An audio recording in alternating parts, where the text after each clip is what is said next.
बिस्मिल्लाहिर्रहमानिर्रहीम। मवेशी पाल भाइयों, अस्सलाम वालेकुम। गुम्मन लाइफस्टाइल यूट्यूब चैनल पर एक मरतबा आपको फिर खुशामदीद। आज के हमारे प्रोग्राम का मौजू है जानवरों में पिच्छा मारना या प्रोलैप्स जो होता है, उसके बारे में हम आज आपको बताएंगे। औंस इसको बोलते हैं या प्रोलैप्स बोलते हैं या पिच्छा बोलते हैं। औंस का मतलब होता है, अगर लफ्ज़ी मतलब लिया जाए तो किसी अज़ा का अपनी जगह से हट जाना और बाहर आना को औंस बोलते हैं। तो अगर इनकी अक़साम की बात की जाए तो ये दो किस्म का होता है। ये जो पिच्छा होता है, ये प्रोलैप्स होती है, इसको हम एक इसकी किस्म को हम वजाइनल प्रोलैप्स बोलते हैं और एक को यूट्राइन प्रोलैप्स बोलते हैं। वजाइनल जो होती है, ये आपको बताएं कि वजाइनल जो प्रोलैप्स होती है, ये जो पेशाब की अंदर वाली जगह होती है उसको हम वजाइनल प्रोलैप्स बोलते हैं। तो ये एक इसको हम मरूसी भी मर्ज़ बोल सकते हैं, क्योंकि ये नस्ल दर नस्ल भी चल सकता है। अगर एक भैंस को है तो उसकी बच्ची को भी ये मसला दरपेश हो सकता है। तो आज हम आपको बताएंगे मुकम्मल तफसील के साथ ये प्रोलैप्स जो होती है वजाइनल और यूट्राइन जो प्रोलैप्स होती है, इसको क्या वजह है जिससे ये जानवर बाहर निकाल देता है पिच्छा, और इसकी एहतियात क्या होती है, और इसका आखिर पर आपको इलाज भी बताएंगे। तो जिन मेरे दोस्तों ने अभी तक ये मेरा चैनल सब्सक्राइब नहीं किया वो सब्सक्राइब करें, और जिन लोगों ने ऑलरेडी किया हुआ उनका मैं शुक्रगुज़ार हूँ। और अगर वीडियो पसंद आए तो लाइक और शेयर भी कर देना। वजाइनल जो होता है, ये तकरीबन जो ब्याने वाला जानवर होता है 6, 7, 8, 9 माह का, ये अलामत उसमें ज़ाहिर होती हैं। तो इसमें होता है क्या कि इसका अगर हुजम देखा जाए तो पीछे का, तो इसका साइज़ जो है ना एक छोटे फुटबॉल के बराबर होता है, या फिर बड़े फुटबॉल के या उससे भी बड़ा ये हो सकता है। और इसकी जो वजह होती है, ये कैल्शियम अपना फास्फोरस की कमी और ज़्यादा चिकनाई वाला जो चारा जात होता है उसकी वजह से ये मसला दरपेश आता है।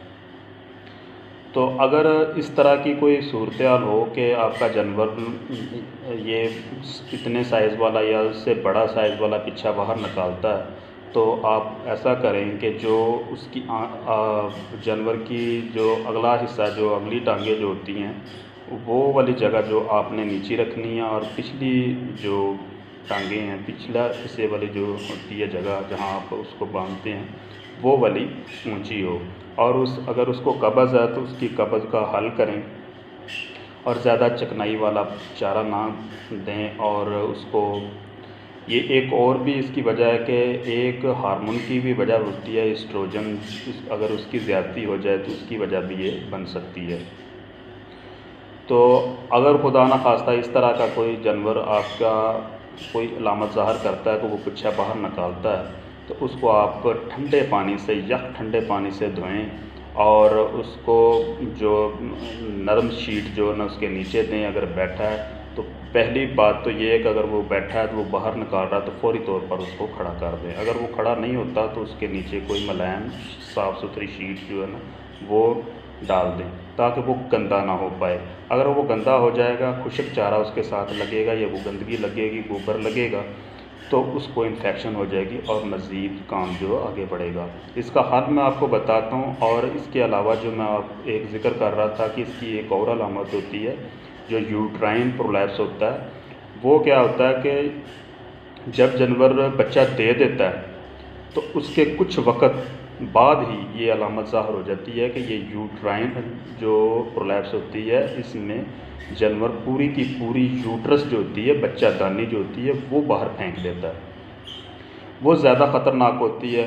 आपने सबसे पहले तो अगर इस तरह की कोई कंडीशन आपको नज़र आती है तो आपने फिल-फौर डॉक्टर से रब्ता करना है, क्योंकि इसमें बहुत ज़्यादा खून बहने की वजह से जानवर की जान भी चली जाती है।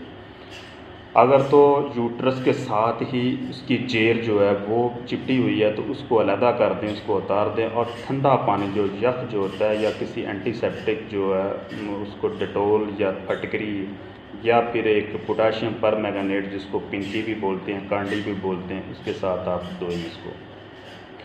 और कोई कपड़ा लेकर उसको भिगोकर तो वो पीछे वाले जो यूट्रस जो होती है उसको जो बाहर आई हुई है उसको आप किसी कपड़े के साथ आपने लपेट के रख देना और डॉक्टर से रब्ता करके फौरी तौर पर उसका इलाज करवाना और उसको अंदर करवाना डॉक्टर साहब से।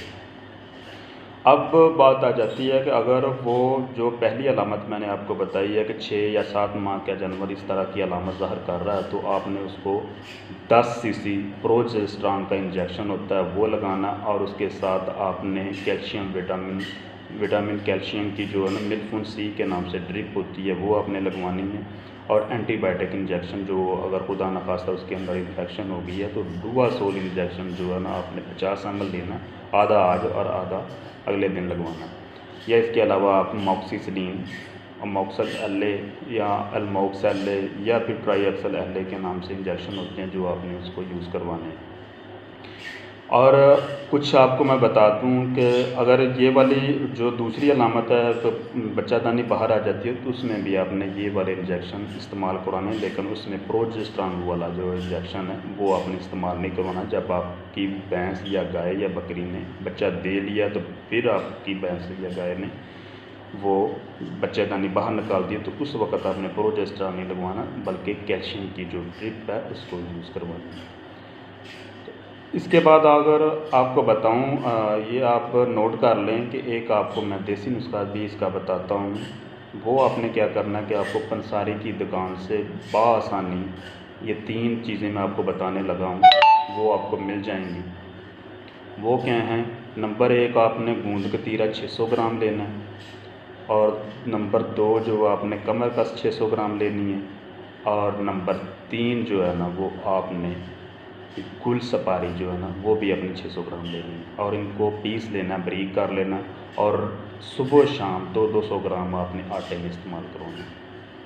तो इंशाल्लाह जो आपको मैंने एहतियात बताई है इस पर अमल करें तो उम्मीद है कि आपको ये वीडियो मेरी पसंद आई होगी। एक नई मौजू के साथ, एक नई वीडियो के साथ आपसे फिर मुलाकात होगी। तब तक के लिए इजाज़त दें।